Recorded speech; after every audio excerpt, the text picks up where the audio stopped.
I don't have an iPhone, I have an I Android. I have a great video of you, Charlotte, when you came to, I'm on the Friends of Lake Monroe board. And when we had that event, you came and talked. It's a really great video. Oh, is it good? Yes. Okay, well, I think With it's my phone. working.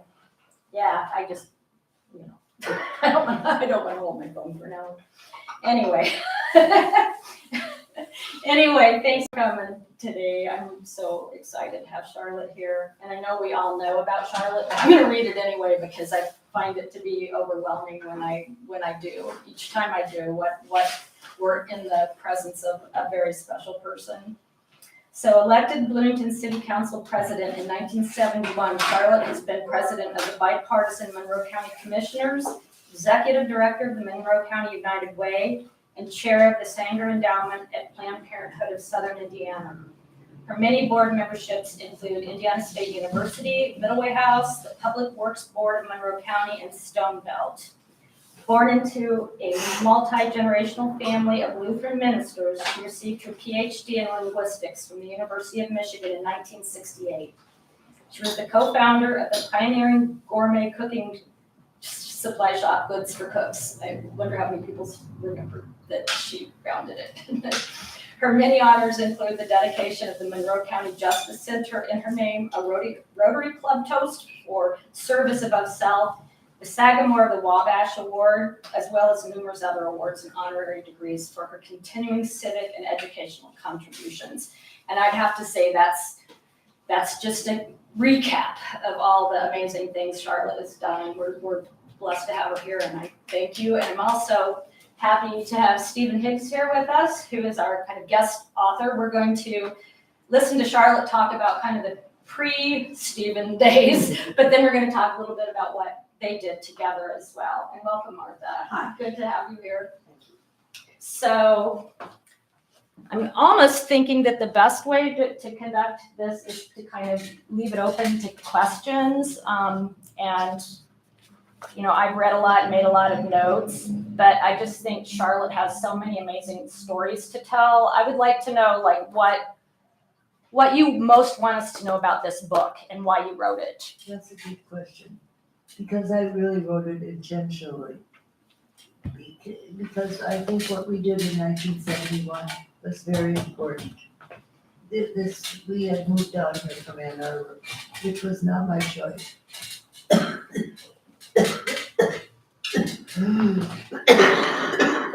Excuse me. Need some water?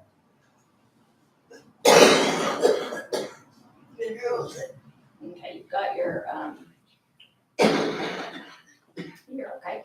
You've got a little lozenge or two if you need it. Anyway, excuse me, but when we moved to Bloomington in 1964, my husband had gotten a job. He finished his doctor's degree at the University of Michigan in English, and I thought, oh boy, he's going to get a job. I've lived in Minnesota and Wisconsin and Michigan and Indiana because I graduated from Valparaiso. Maybe we can get to the coast, one coast or another. That was and no, he gets a job in southern Indiana. I must say I was not excited. And because partly I went to Valparaiso, and many of the faculty there were getting their doctor's degree for Bayou, and they kept talking about Bloomington as nowhere place. They didn't make it sound good. So we moved to Bloomington. And the first thing I noticed that there were no sidewalks, very few. And the downtown square was really decrepit. Not vital, I would say, or active. And you couldn't find spices in the stores. And I'm a cooker. So I thought, here we are in southern Indiana, what do we do next? And then I realized through several experiences that I think are outlined in the book, that not only were we southern, we were southern. We really did have a heritage of marginal Confederate views. And I realized later, I don't know if you know this, if you go to the stage house and you're facing you're taking the exit from the state house towards the circle, and you go downstairs and go around the stairs and look in the back, there's a big plaque to Oliver Morton. Oliver Morton was the governor of Indiana in the 1860s. And Oliver Morton shut down the legislature for several years. He would not convene it. And why didn't he convene it? Because he was afraid that the legislature would vote to join the Confederacy. And that's the truth. Wow. And so I should have not have, if I'd known that, I would not have been surprised at some of the experiences we had in Bloomington. Like the story I think is in there about the place where the what's his name? The Dog and Suds, which was a little restaurant right where, but the restaurant right on the alley opposite on Kirkwood. I just. Pizzeria? Pardon me? Pizzeria? No, not down the next one on the Village Pub. Village No, the Village Deli. Village Deli. Village Deli, right there. I had two little children. Nathan was born shortly after we got here. And I took my 2-year-old and my 6-month-old out to lunch fairly regularly, just to try to get them to behave publicly. So we went to Dog and Suds, and they seated us immediately, and then he wanted to take my order, and out of the corner of my eye, I saw a couple. It was a black man and a white woman, and they were trying to get the attention of the waiter, and he was very carefully avoiding their motions to come and serve them. And I thought, this is not right. So I just sort of, my ear antenna went way up. And I called the waiter and he said, can I take your order now? I said, I'll give you my order when those people are served first. Oh, man. And he said, they've been trying to get your attention. He said, well, I'll talk to the manager. I said, just take their order. And he didn't. He went to the kitchen and came back to me. And he said, well, I do it. I said, if you don't serve them first, I will pinch my children and they will scream and make a big fuss. And so he scurried back and eventually, and I was embarrassed because it seemed to me that I did not want to embarrass them, really. I didn't want to make a scene, but I was really upset by it. And eventually they did get served, and they obviously realized what I had done. And we didn't really acknowledge each other much, but it was just a very uncomfortable situation. And so I got home and I called the wife of one of the professors that I'm going to know, who was from Milwaukee, she was. And I said, Marion, this has just happened. What is going on in this town? She said, Charlotte, you didn't realize that you really are in the South. I said, I didn't realize that. Oh my goodness. And she said, and right now there's nothing you can do about it.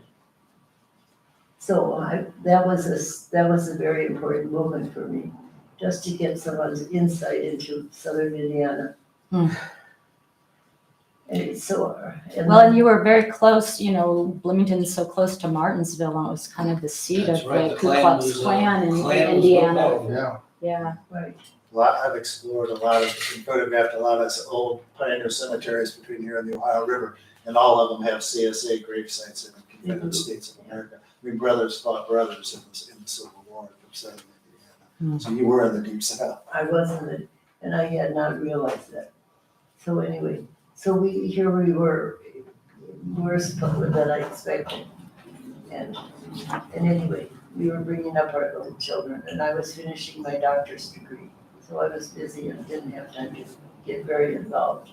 Although I I had worked for JFK in Ann Arbor in 1960. That's where I had my experience knocking on doors and getting people involved. And my friends in Ann Arbor got sick of me complaining about Nixon and said, if you really care about it, you should go out there and knock on doors. And I did very shyly. But it made a difference in Ann Arbor, actually, because people would say to me, I would say, so what are you worried about? And they were a lot of older people. And they say, well, what worries me most is what will happen to me if I get sick. I really have there's nothing for me. And I said, well, this young man running for president, you might listen to him. And they said, yeah, but I can't vote for him. He's Catholic. And I said, wait a minute. That doesn't matter. They said, yes, if he's elected, the Pope will take over the country. And I said, I don't think so. I really do not believe that. And they said, so what should we do? I said, well, I'm a Lutheran minister's daughter, and I'm going to vote for Kennedy, so you can too. And I changed votes, which made me realize that changing votes is the complicated thing. Are we coming here to eat or just look at something? Well, we're gonna listen, I think, to Charlotte. She's got maybe a speech. Yeah, come on in, hi. Is it there? No, we'll have masks on. Hi there. Hi there, Jamie. Nice to see you. Come on in, we've got some extra seats. Hello. Hi. Oh, thank you. Hi. Well, one of the things that I thought was Let's see here. really interesting in your book, Charlotte, is how much traveling you've done. You have more trouble hearing than I do. Why don't you sit here? Why don't you sit here? You have more trouble hearing than I do. Oh, okay. Well, we've got your mic, so hopefully it'll be I'm okay. trying to be Thank magnified. you. Get it a little closer, but it starts buzzing if I get it too close. Is that about right? Yeah, I think so. But anyway, I was just saying, one of the things that impressed me is how much you had already traveled and how educated you were, and landing here in Bloomington during that time. And you were here like 10 years before I came down here. So it's kind of like this book is really interesting because I learned so much about what happened. By the time I came here, in the mid to late 70s, I feel like a lot of the things that you had worked so hard for were kind of in place, and I took it for granted. I just knew I really liked it here, but you definitely paved a way. And I've got lots and lots of stuff highlighted. I do that when I read a book, but I thought this was an interesting thing. You said, I'd never before considered running for office myself, but after spending the 1969-70 academic year in Czechoslovakia and witnessing the frailty of democratic movements abroad, I came home committed to doing what I could to maintain democracy at home. That's right. And I just think that's so amazing. Think of a young woman with 2 children in a new town, basically, and just that, I'm sure it was intimidating in some ways, but you were pretty fearless. Well, I guess I didn't have much sense. You were still young. I didn't know what I couldn't do. So Yeah, I did it, that's true. and that's the You're truth. brave. Actually, and I my thought was that, well, Americans are are not gullible. Well, I'm wrong about that, but in any case, when the time came, that's what I thought. Mhm. We've got to do it ourselves, and we can do it.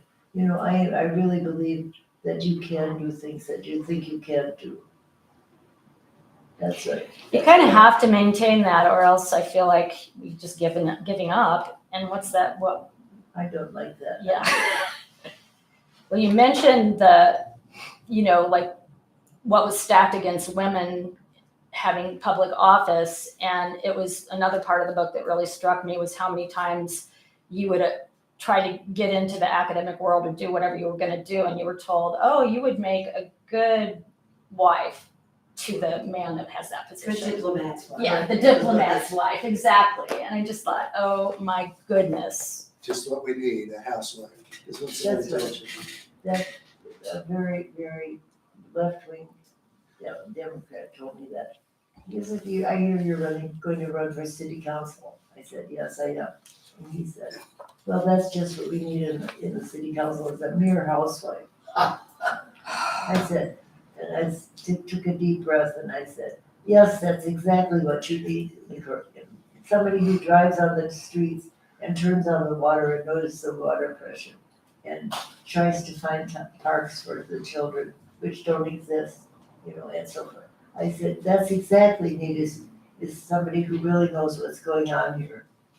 So I think eventually he learned, but mainly his wife did. Yeah. What would you say about that? How the women began to become more powerful? How would you explain that?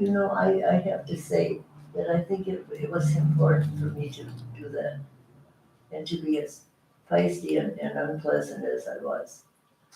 Although, somehow I was able to communicate and just I could say, listen, you can do this, you can do this, you can do this. Nobody told me anything like that when I was a child or growing up. I've just finished reading Feminine Mystique, which I was too old for. Because I was too old. I graduated from high school in 56, I'm sorry. And no, I didn't. I graduated from high school in 52 and I graduated from college in 56 after having traveled. And that's when I tried to get a job with the CIA and with the State Department and with the National Security Agency because I'd taken languages. And where they just, invited me to be the wife of an ambassador or the wife of a spy. And I said, no, I didn't think so. So I don't know. I was a good child. I behaved myself. I was a good girl when I was little, but I grew up to be not a bad girl. I wouldn't take no for an answer. And I just really don't know how that happened. I don't think it was, but I really don't know. But it may have been part of the training. We did every day, I went to parochial school, every day we wrote on the board, do unto others as you would have them do unto you, that sort of thing. And they were, and I took that very seriously. I still take that very seriously. So when you read the Feminine Mystique, did that kind of sound good to you?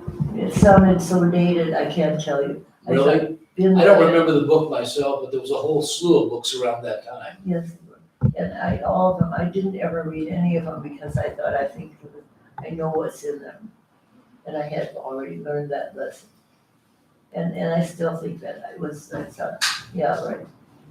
When I just read it now, I thought I knew all that, except I had no one to turn to as a mentor. I was asked that question a few years ago. Who was your mentor? There was no mentor for women politicians. Except that there were some people here in town, like Shirley Connors, who just said, Charlotte, you have to do this. She was the one who, after a speech in the city council race,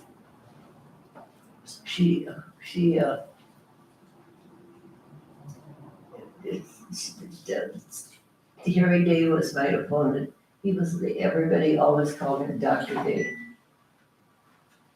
And Dr. Day, but they always called me Charlotte. And so we were at a meeting, at a presentation on the radio one day, and Shirley Cotter said, Dr. Zietlow. And she just liked that. She just rang it out. Dr. Zietlow, what do you think about this? It surprised everybody, but it pleased me. I think it did surprise everybody. But that's what wasn't happening. Nobody was being respected. You didn't get the same kind of recognition, respect I wasn't demanding to be called Dr. Zietlow ever, but I also think that if you're gonna think Dr. Day is a designation that's helpful, then you shouldn't have a Dr. Zietlow. Mhm. Charlotte, how did it come to be? Because I read, you were elected president of the city council right away, and there wasn't much lead up in that chapter about how that came to be. Well, I don't know how it happened. Jim Ackerman is the only other person in that election who's still alive, and he's there in Bloomington now. And I asked him that a few weeks ago. And I said, Jim, how did that happen that you elected me president? Because I didn't campaign for it at all. He said, you were our leader, Charlotte, that's why, because you were a leader. I said, really? Well, how did you know that? He said, well, you were always out there doing things and thinking ahead of us. I said, is that true? Yeah, he said, we knew you were our leader and there was no choice. So I was the first president, of course, I was the first woman elected to that office. There had been 2 women before. They were there because their husbands were on the city council and were called to service during the war. But anyway, I had no ambition, I would say, to be a ruling politician. I just wanted to get things done. And I think that characterizes me. And I found out that I could help seal the deal, as it were, in a lot of things. Just by being sure that everybody got heard and that we then worked, that it wasn't just talk, but there was follow-up. Which I think, I think that I wonder sometimes about having finished my doctor's degree, which, is in a drawer someplace. And I can't even read it, because it was in Gothic. Don't ask. And actually, it was a serious dissertation. And I was studying with an international expert on Gothic texts. So it wasn't an accomplishment, but I think that's what it was an accomplishment. I started it, I worked my way through it, and I finished it. And that's what I did. I think that was the lesson that I learned from that, was you start something and it's really, you get bored by it, but it's not done yet, you have to keep going until you get to the end. And then stop. Yeah. So I think that's the lesson I got from getting my doctor's degree. And I think that carried over to being in office. We talk about developing an economic development commission. Well, if we're talking about it, let's just do it. And we were the first municipality, I'm quite sure, that actually began to take economic development as part of our purpose and part of our mission. And it was very important. That's when the city really got engaged with the chamber, and not always hand in hand, but that was okay, that was good. And then when I went to the county, the same thing happened. We developed the Economic Development Commission there. Because it became clear to me that, first of all, I had this degree and I couldn't get a job in the city. And I knew it more and more, particularly faculty-wise, but other people too, who were looking for jobs that used their skills. And there weren't any in Bloomington. And when I went to the Chamber of Commerce before the election and said, so what are you doing to get more jobs in the community? And he said, Charlotte, we don't need more jobs. This is a buyer's market. And we don't, more jobs would mean paying more wages. We don't want that to happen. And besides, nobody needs jobs. I said, no, that's not true. He said, that's right. There are women who dropped out of high school. They need jobs. Or overeducated women in the community, spouses. And that's all. And those are the only ones who really need employment. And we just don't need them. I said, excuse me, you're talking to me. Yeah. I'm one of them. And I thought that was extremely thoughtless of him. And so we better do something about that. And that's actually when we really started talking about the city as being participating in the economic growth, which it really hadn't before, not officially. May I ask, did you say you didn't get through high school? No, I didn't say that. What did you say? I said I got through it was the date. I finished high school at 52. 52. When she said that the man she was talking to, you said women who dropped out of high school. No, I was Women one. who were overqualified were the women, only women who needed jobs. Yeah, and then, so I was in the overeducated group. And what women in the overeducated group did was take the jobs of the people who weren't educated. So we were displacing retail clerks, who were with master's degrees. And so it wasn't fair to anybody. Can you talk into the microphone any closer? Not much closer, does it? I don't know, maybe it will make any difference. Yeah, so, no, what I was thinking in economic development, so many of the women I knew were just picking up little jobs to earn a little extra money. Yeah, but they were displacing women who were not educated or experienced. And so there were two groups of people who were being affected by the lack of interest in them. So that's what I was trying to say. Thank you. Charlotte, were you the first woman elected Monroe County Commissioner? Or Yes, Okay, it just occurred to me, I didn't know. yes, I was. Yes. And it was a crazy idea. Because I knew it was, in 1980 was a Reagan election. And I knew that because I'd run for Congress in 1978. You can see I did a lot of silly things, working hard, but didn't win. And I learned how to lose. I was pretty good at losing. I'm sorry to say, but it was all right. Anyway, in 1980, there was going to be an election in the county, and Bill Hanna, runs a huge trucking company here in town, had been a commissioner elected 3 times, and he was running another time for re-election. And he was widely recognized, I won't say respected, but he had a deal cut with Rogers Brothers that he would provide the trucks for all the moving the gravel and the asphalt, and so it was very convenient for him and very productive for him. He made a lot of money out of being a commissioner. Was he a Republican? Yes. Yeah. Yes. And so, as I said, it was a Reagan election that was clear we were gonna have a landslide here. And the Democrats were not gonna carry Monroe County. So my friends, or maybe I was never sure that they weren't just trying to get rid of me.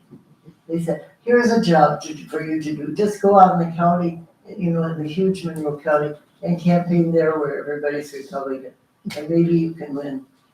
That would be good if you could win. I was not sure they weren't just trying to stick me out in the field and hope that I wouldn't come home again.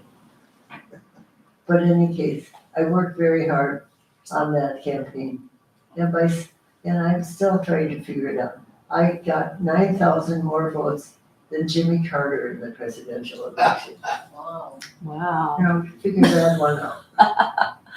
So he lost big time, Bill Hanna. And he never talked to me, ever. Anyway, but then I was the woman, and they would say, Charlotte, she's a girl. What does she know about roads? And I would say, if somebody gave me a chance, I would say, I maybe don't know enough about roads, but I know how to drive on them. And besides that, I know enough to be willing to find somebody who does know about roads to do the roads. That's what I would do. So that I don't know if that persuaded anybody or they didn't really need it in the first place.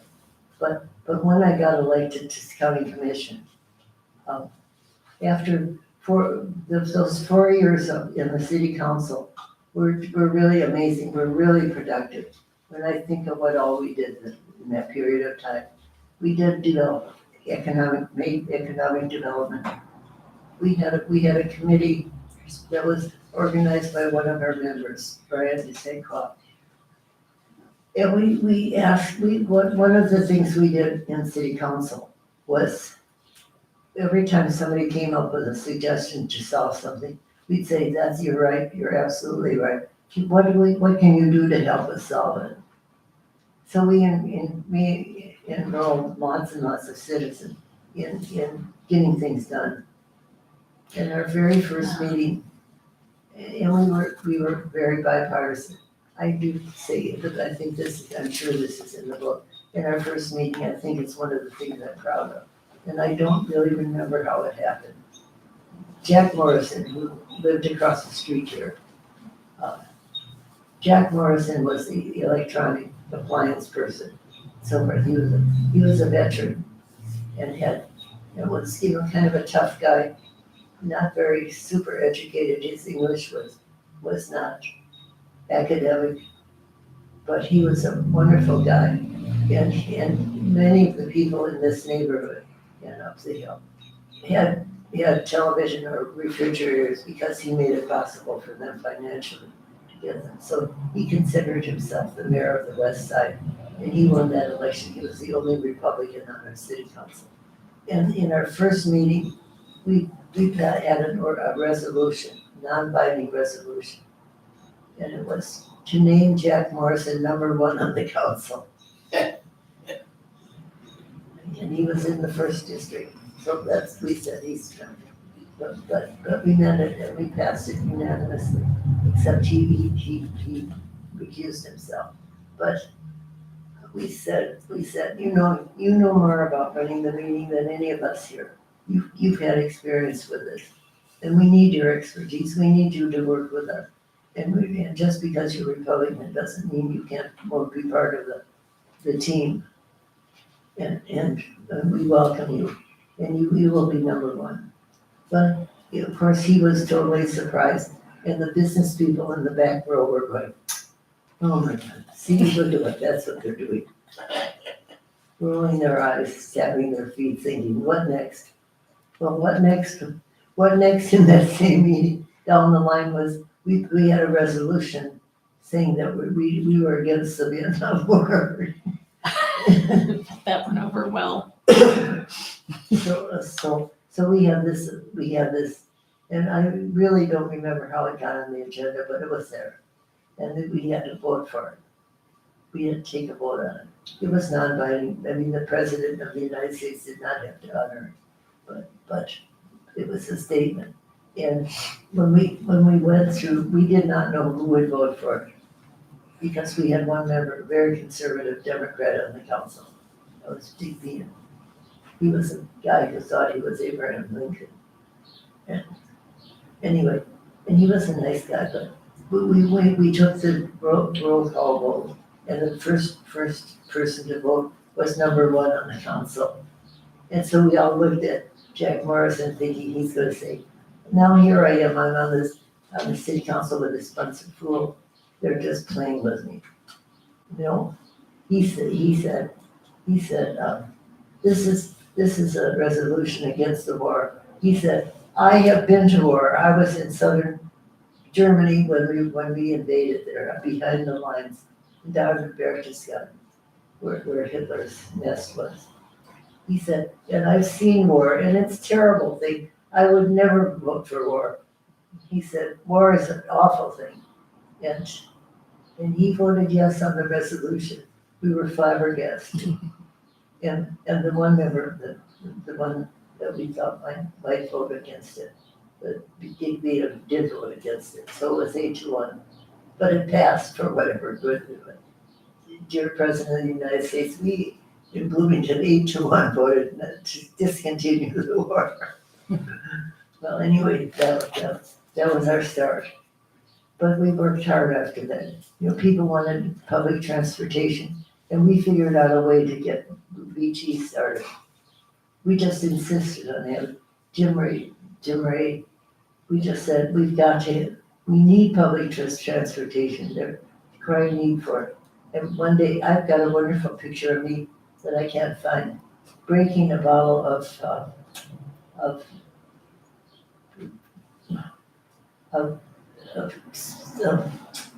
bubbling, Champagne. not champagne, no, grape juice. Bubbling grape juice.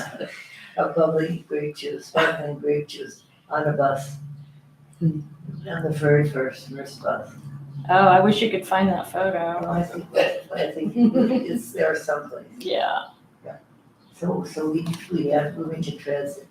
We, one thing after, we passed resolution. We created an environmental commission that had teeth, and we hired a staff. We even found out about work-study students, and the Republicans didn't want to deal with the federal government, so they wouldn't use federal money. So they didn't have work-study students, and work-study students were great. They were smart students. They were inexpensive, and they worked hard. And we hired a black law student to run the environmental commission, which was a breakthrough in itself. And we created a drug commission because at that time we had similar sort of drug problems as we do now. But so we were, I would say, it was a mixed, when you go down the line, we started with farmers market, that wonderful farmers market that we used to have, and any number of things. I can't remember everything at once, but we actually carried through on all our promises. We just ticked them off.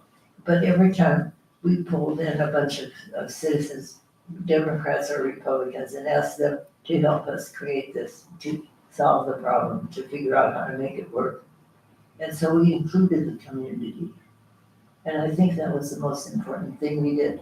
And not only did we listen to them, but we included them and made them part of the deal. And that, I think, is democracy as it should be. Yeah, when I was reading your book and you were talking about how it was run before, that it was pretty much done by decree almost, and that when you started canvassing, going door to door and asking people what their concerns were, it seemed to really, really impact people, that somebody even cared. But then also you would go back and follow up with them again.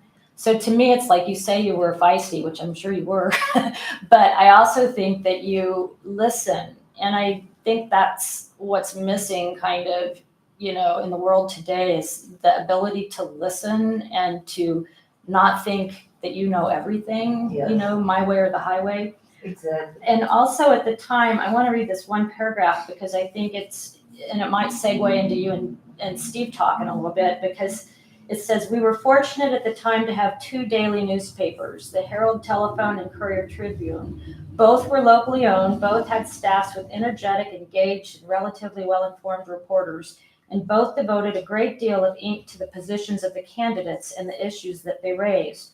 The IU student newspaper, the Indiana Daily Student, played a big role as well, giving much more attention to the city election than had been provided by the paper in the past.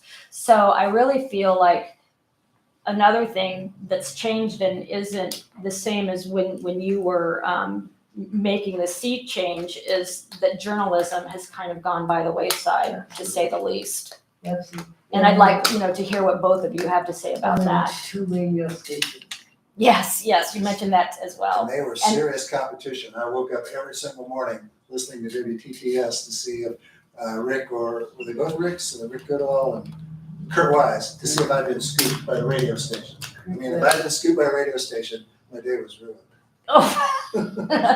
But anyway, I think journalism is so important to a democracy, and I would just love to hear what both of you have to say about that, and then maybe also segueing into a little bit about the PCB incinerator and how you came to enjoy that. Yeah, that was just such a feat. I just think you listened, Charlotte, and that is huge. I do, it doesn't make my life long shorter, or longer. But anyway, I was with my son this weekend, which was really nice. And I wasn't always home for the kids. And, in this late in life, they both done very well for themselves. But I just feel as if I wasn't there much. But I had a wonderful, wonderful husband. We shared child raising, and he was very supportive, which was lucky. We shared values. Deep into our hearts, we shared values. And so I was able to do things. If we started something, he would tell me if I shouldn't do it. And he did it only when he did that, and he had a good reason. It didn't happen very often. And I was amazed. And but he was very supportive, and he picked up the kids instead of me frequently. I think that was lucky. I just want to say that. But there was a lot of work to be done. And there's humongous amount of work to be done here in town and in the community. And people need to pick up. We got out of the habit of participating, partly because we haven't been welcomed. This recent regime was not welcoming to suggestions. I'm sorry to say. Charlotte, what would you say about, to me, not having a local paper, and not having reporters? Where do we go with that? Well, that's a good question. B Square is doing a decent job, B Square is doing quite a good job, but it doesn't cover a lot of of stuff. course. And Bloomingtonian adds a special piece. I mean, Jeremy is all over the town all the Yes, time. yeah. But, IDS only publishes once a week, doesn't it? They don't even have any money. And I don't know where to find it. Bloom had an article, I didn't read all their articles, but they had this most recent edition of Bloom talks about the journalism scene in Bloomington. Where do we get news here? It's not a pleasant picture. Steve, you need to talk to that. Yeah. I will jump in. For those who don't know me, I'm Steve Higgs. I was a 40-year journalist. I started my career in journalism at the Ph.D. covering county government when Charlotte was the commissioner in 1985. And a couple things I want to say about Charlotte. Number one, that I was so impressed by her was the fact that she did listen. I mean, that was her power. That was her strength. She took over a highly partisan county government. First, when Kurt introduced me to Rodney Brown. Rodney Brown was the county auditor who controlled the purse strings. Kurt introduced me, and Rodney looked at me and he said, "Steve, I'm a tough old hog." And he turned around and walked away from him. That's what Charlotte was up against, and Norm Anderson and Don Wagner basically ran the county. And watching Charlotte maneuver with those people was just amazing. She did it by listening, and also, I don't know if you would agree with this or not, Charlotte, but my experience with you is that you were completely non-ideological. Yes. You listened to people, and it didn't matter whether they were right or left. I remember you fighting for the veterans services, Oh, yeah. getting the Vietnam I Memorial. thought that was one of my biggest achievements, creating a rich veteran service office. We did not have a veterans, but one day, it was Dave Welch, he said, "I've got a bunch of Vietnam veterans who want to talk to you." I said, "Great." And so we set up a meeting, and they came and said, these are people with Agent Orange symptoms and all sorts of problems who need help. But they did not feel welcome at the American Legion or the VFW. They weren't welcome there because they were part of a losing war effort, whatever you call it. And then the old veterans of the Second and First World War didn't have any respect for the Vietnam veteran, and they were really hurting. And they were nice people, and I learned to know. And I said, well, why don't we have a veteran service? What is it?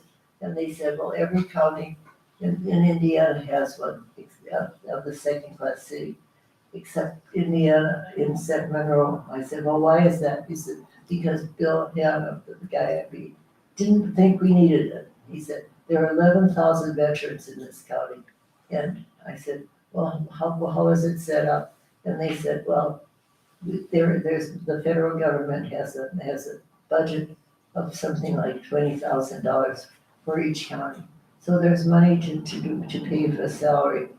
And all you have to do is all this county has to do is provide an office and some supplies and a telephone system and so forth. And I said, well, that seems that we should do that. So I went to Norm Anderson. He was the feisty Republican head of the council. But I had made it my point to learn to know him personally and to kind of try to remove him as a friend. And we hit it off strangely. And he said, he was a Navy veteran. And he said, sure, of course we should have this, but that old coot that you defeated, he just didn't want it. And so then I went to, so Norm said he would help get the council's vote. And I went to Warren Henniger and Phil Rogers. And I said, I think we should do this. See, this is badly needed here. And Warren said, oh, Charlotte, he said, you're so susceptible. You're such a patsy. People are always bringing you ideas and you always think they're good. I said, well, Warren, I think this is important. I think these people have been veterans. They were not welcome back and they are hurting and they need help. And he said, Have a drink. yes. And I said, this is what we should do. And Phil Rogers, the third one, my Republican ally, who never spoke when Bill Hanna was commissioner, because Bill Hanna always pushed him down. I just did, sorry. Warren Henniger, by the way, was a Democrat, and Norm Anderson was a Republican, And so was and so was Phil, yeah. And Phil said, and Warren said, the best years of my life were spent in the Navy. And both Phil and I looked at him like, what? What? He was in the South Pacific, and he said, and Phil said, well, Warren, he said, not everybody feels like that. My brother went to Germany, and he never came home. And I'll second your motion, Charlotte, if you'll make it. He's happened more than once. And so we got a veteran service office. And I asked the veterans to help draw up a job description and to work and to help select the person to be the veteran service officer. So they would have somebody they felt comfortable with. So that's the way I worked. Yeah. And years later, in the middle of the street up here, I know, at 6th and College, Warren stopped me in the middle of the street, and he said, a few of these years later, he said, Charlotte, you know that veteran service office? I said, yes. He said, the best damn thing we ever did. Aw. I didn't remind him of his historical involvement. Well, we've got probably about 10 to 15 minutes left since we started late, and I'd kind of like to hear something about the incinerator and how you felt, because that was huge. I mean, I was here during that, and it was huge to get that. It was. And it really ties into what you were talking about with journalism doing its job. For those who might not remember, the situation was the city, Westinghouse Electric Corporation had manufactured electrical capacitors that were very tight using PCBs, one of the most persistent toxic chemicals of humankind. Yeah. And the city proposed to build an incinerator that was going to take care of two problems. It was going to solve our landfill crisis by burning trash to fuel an incinerator to burn the PCBs, which I won't go into all the technicalities. Yes. But the community rose up against that very strongly, and there was a time, Charlotte, when we first started kind of digitizing the Ph.D., when I was able to do some counting, In the 1 year period, we wrote 180 stories on the PCB incinerator. Yeah. Me and Steve Hannafeld, I wrote most of them, and Steve Hannafeld and other reporters. We wrote 180 stories. That's on average a story every other day about the single most important issue. And when it was over, the incinerator was proven to be a bad idea, and it was abandoned. And if it had not been for the newspaper, and we weren't the only ones, I mean, everybody else was, but today, what do they have, 5 or 6 reporters left at the HT? I mean, we had the manpower to do that kind of work on this. And in the end, the community won out because the community was against it. It was a bad idea.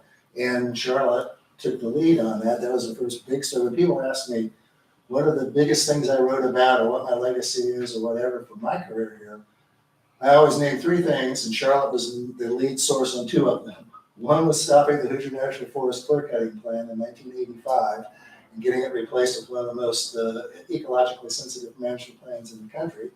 The other was the PCB incinerator. And the third was stopping the doctors from taking over Bloomington Hospital and making it a for-profit institution. Yes, you remember that. And I wrote that, and Charlotte was, I remember Dan Grossman telling me, well, I know I'll never convince Charlotte Zietlow and Dr. Pizza about that plan.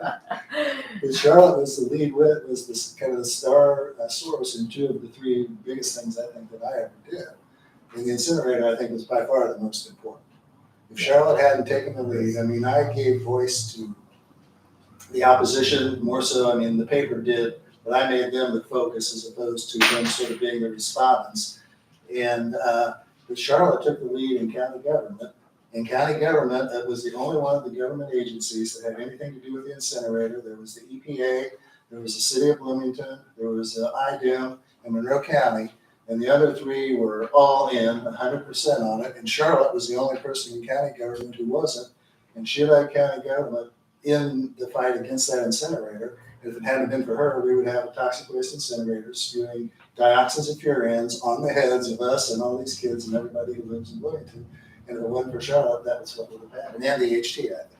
That makes sense. Well, and one of the things you did was you traveled a lot to places that had incinerators, and nobody was happy about it. It sounded like if it was in a, so. It was almost a joke. I'd travel all over the country, including to visit my son at Bowdoin College in Maine. And I had read someplace that there was a municipal waste incinerator in Auburn, Maine. So in the midst of Parents' Weekend, I said, excuse me, I'm gonna run over to Auburn and look at their incinerator. But I've got a wonderful story to tell. It'll take too long to tell you. Ask me sometime about the ugly duckling trip I took to El Dorado, Arkansas. I was with you on that. We went to Arkansas and Houston, right? So that was one of them. Oh, okay. This was when we drove, when Steve preached and Don White and what's her name? Who was the young woman in the health department? Lisa? No, I don't remember. Paula was her brother. Anyway, she was the young woman who was in charge of it. Her job was to work for the health department. Anyway, the 4 of us went to El Dorado, Arkansas. And we visited, we made an incinerator trip in an ugly duckling car. It was brown and it was rattling. We were saving money, but it was on the county dime, so we were very cheap. And one thing you didn't mention was sludge. We were going to incinerate sewage sludge because you don't want that and just get rid of it. Who was I talking to yesterday? The whole idea was you just burn it. You just burn it. Burning takes stuff away. It doesn't have any results. And I would say, no. When you burn things, you still have something left. You have some, either it's gaseous or it's solid or it's liquid or somewhere in between. It doesn't go away. I could not convince the Mayor Ellis, and I couldn't convince even Norm Anderson that just burning it is not going to take it away. And I said, there was one phrase in the consent decree. It said it had to be safe. And I hooked my activities all on that. It had to be safe. And so I wanted to know if it could be saved. What I found out is that you could not incinerate it, sewage sludge at more than 1,200 degrees Fahrenheit. And you had to incinerate PCBs at least at 21,000 Fahrenheit. And the municipal solid waste was supposed to be the fuel to keep it up, and it was totally unpredictable. And besides, I would say, how do you know what's in, how are you gonna figure out what's in the municipal solid waste, so you know what to look for in the effluent? Yeah. And nobody had an answer to that. Except one place we went, in Tennessee, we went, and it was just a garbage incinerator. It was huge, enormous. The tipping floor was about 3 blocks long, and there were these claws, these huge claws that were operated by a crane up on the, way up here in the stratosphere. And I said, how do they know what they're putting in there? Oh, they're eagle-eyed, they know what they're doing. They're really good. I said, really? And we went and sat in a conference room to talk about detail. And all of a sudden there was this noise. It shook the building. So the eagle-eyed operator had picked up a 4x6 solid steel door and put it in the hopper, and it didn't go down. And I thought, so much, Eagle eyes, huh? so much for the eagle-eyed. But one of the things I thought was most dramatic about when you're talking about burning doesn't destroy, not only does it not destroy it, it concentrates it. And one of the things that we learned through all of the work that we did on that was that burning PCBs actually concentrated them into dioxins and furans, which are far more toxic and far more consistent than PCBs. Dioxins were the active ingredients in Agent Orange. And so one of the things that through Charlotte's help, encouraging people was that they learned that this would not only not destroy the PCBs, it would release even more toxic chemicals. So they buried them instead, right? What's that? They buried them instead. They ended right? up digging them up and burying them. The coup de grace for the whole thing was when they announced, okay, if we build the incinerator, we're gonna have a landfill. For the toxic waste that's gonna come out of the incinerator. They proposed putting it up on Bottom Road, which is where Mike Baker and Tom Boone, the airport director, and all these people live. They said, there's no way you're gonna build an incinerator and then bring the trash and dump it in our area. And so that was really, I think you would agree, that was the final straw in the incinerator. I think we just had to pile up the evidence until it was overwhelming. Yeah. And not only that, till it pointed out to Westinghouse, it would be way more expensive. Because what I realized that consent decree was not an engineer's plan, it was a lawyer's plan. And they didn't know what they were doing. And the city just bought it and they bought it entirely. Correct me if I'm wrong, but I believe when I went down there with the county, with Charlotte and Don and Norm and all those people, we went to Little Rock and we went to Houston. Yeah. I believe it was you who was talking to one of the people down there, Yes. and when you told them that we were going to be burning trash to fuel our incinerator, they went, "You're going to do what?" Wasn't that you who told me that Yes. story? Well, and it was worse. I was with John Langley and they said, how many barrels of PCB? And I said, we're not talking about liquid, we're talking about, and he said, what are you talking about? And John said, contaminated soil.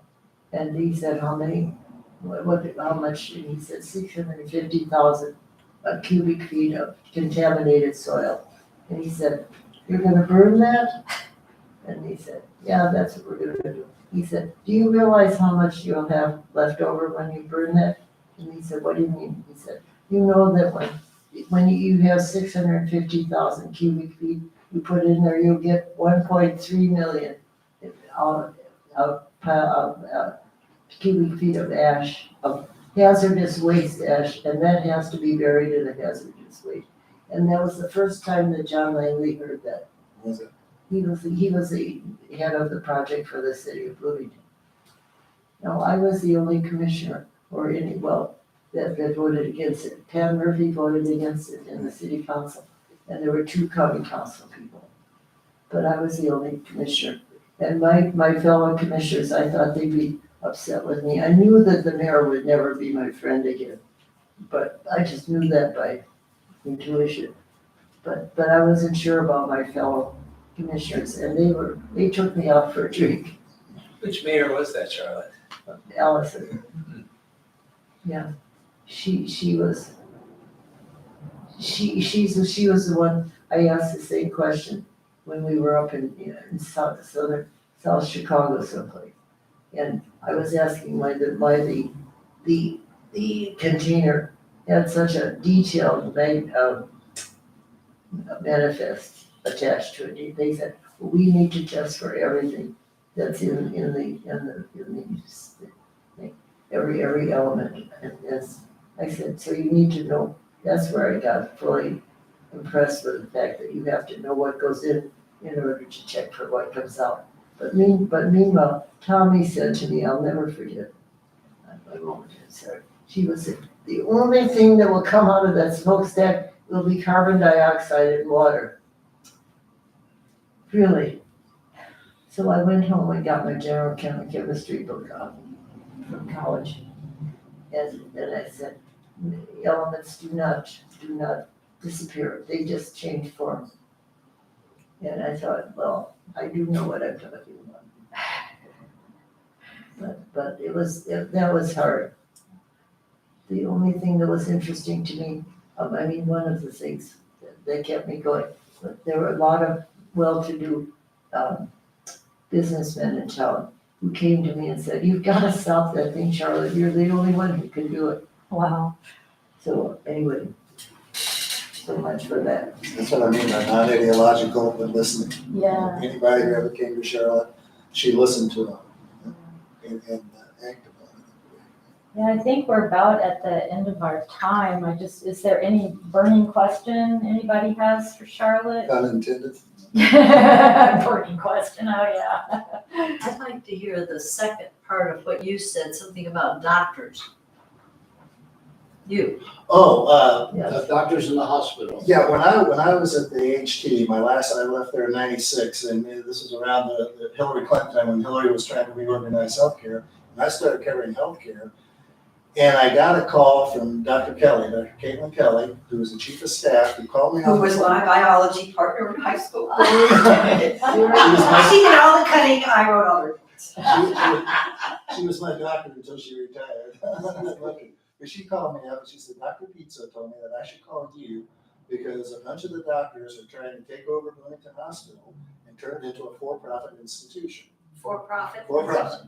And I said, I got looking into it a little bit, and what had happened was there had been a war between the doctors and Bud Core, who was the hospital administrator at the time. And the doctors had decided the only way to take care of the problem was to get rid of Bud Core. And their plan to turn it into a for-profit institution was to the point where they had hired a woman named Nancy Carlstead, who had been the CEO of a for-profit hospital in Chicago. They got her to come to Bloomington to replace Bud Core.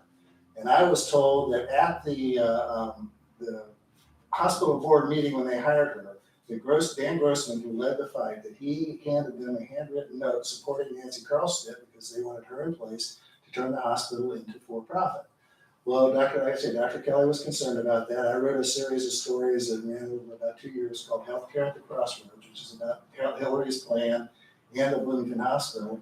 And by the time that was over, Nancy Carlstead was gone and Bloomington Hospital remained nonprofit on paper. On paper. Yeah. Was that how Monroe Hospital was Yes, born yes, in? yes. I don't remember how it came. evolved into. I kind of thought that was Yeah, some of the that after result. It was Dan Grossman and Yeah. Tuari.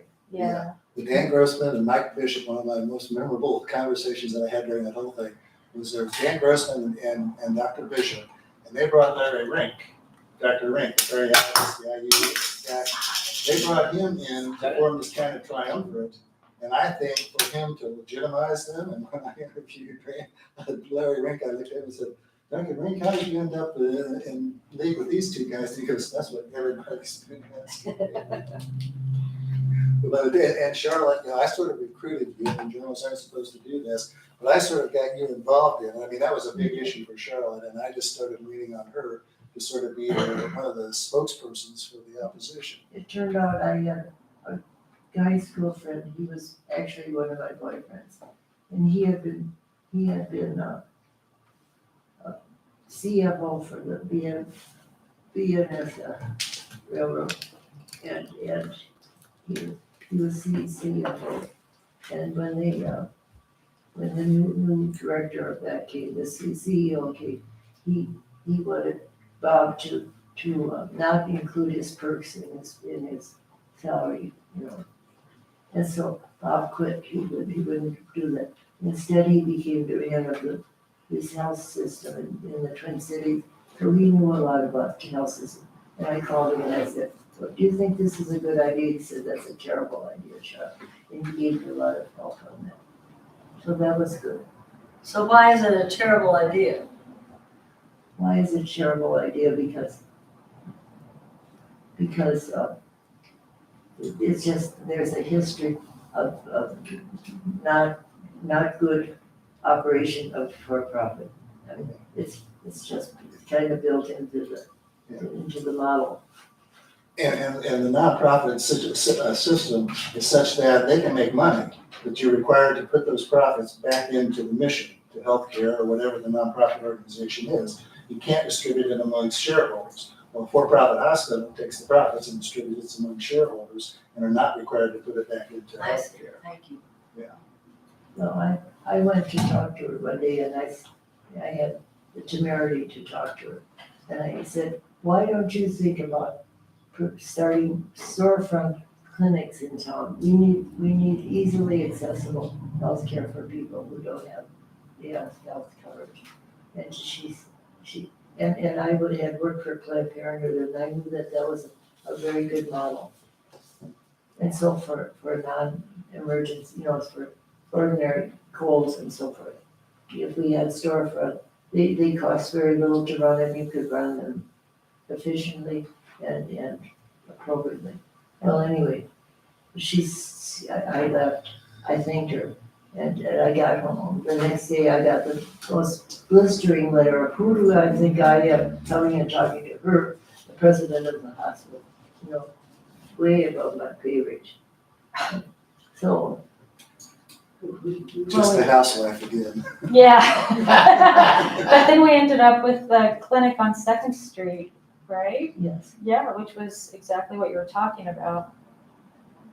Well, I think we're gonna have to call it a meeting just because we're over time, but I don't know if everybody's read this book yet, but it's really, really, I mean, it was an amazing history that I really didn't know about. I learned a lot from reading it.